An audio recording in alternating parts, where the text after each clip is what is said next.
বাঙালি বৌদিদের ছেলেরা কেন বেশি পছন্দ করে জানেন?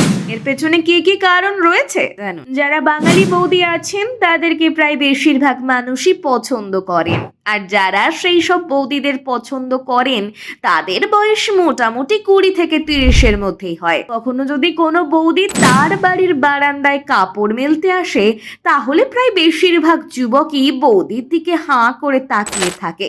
আর এই বৌদি যদি কখনো চুল খুলে কাপড় মেলতে আসে তাহলে তো আর দেখতেই হবে না, সবার চোখ সেই দিকেই থাকবে। আসুন আমরা জেনে নিই যে এই বৌদিদের কেন সকলেই পছন্দ করেন। কিছু কিছু বৌদি রয়েছে যারা আবার ছেলেদের দিকেও তাকায়। আসুন জেনে নিন আসল কারণটা ঠিক। যেসব মহিলাদের বিয়ে হয়ে গেছে তারাই বৌদি, আর বৌদির সাথে ভাব জমালেই মজা পাওয়া যাবে, সেটা হোক অথবা অন্য কোনো কারণই হোক না কেন, সেটা আলাদা ব্যাপার। প্রতি মুহূর্তে এই বৌদিদের থেকে অনেক সাহায্যও পাওয়া যায়। 20 থেকে 30-এর মধ্যে বিবাহিত মেয়েরা দারুণ সুন্দরী হয়। তাদের সেই সুন্দর রূপ দেখেই সব ছেলে তাদের প্রেমে পড়ে যায়। বৌদিদের এই বয়সটা হলো এমনই একটা বয়স যে সময় তাদের রূপের ছটা সর্বোচ্চ পর্যায়ে গিয়ে পৌঁছে যায়, আর সেই রূপ দেখেই সমস্ত ছেলেরা তাদের প্রেমে একেবারে হাবুডুবু খায়। বৌদিরা অনেক অভিজ্ঞতা সম্পন্ন হয় বলে তাই সব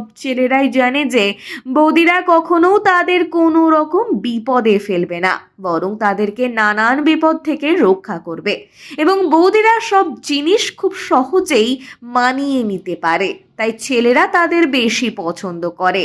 তারা রীতিমতো খুব ভালোবাসতেই জানে, যে কোনো জিনিস খেয়াল রাখতে হয়, আর জানে কোন কোন জিনিস বেশি খেয়াল রাখতে হয় আর কোন কোন জিনিসগুলি করা একেবারেই উচিত নয়। কোনো অবিবাহিত মহিলার অনেক বিষয়ে কোনো অভিজ্ঞতা থাকে না, আর তা আপনার জন্য বিপদ আনতে পারে, তাই সকলেই বিবাহিতদেরই বেশি পছন্দ করেন। এখনকার ছেলেরা অভিজ্ঞতা সম্পন্ন মহিলাদেরকেই বেশি পছন্দ করে, আর ছেলেরা সবসময় চায় যে এমন কোনো মেয়ে যে তাকে যেন খুশি করতে পারে।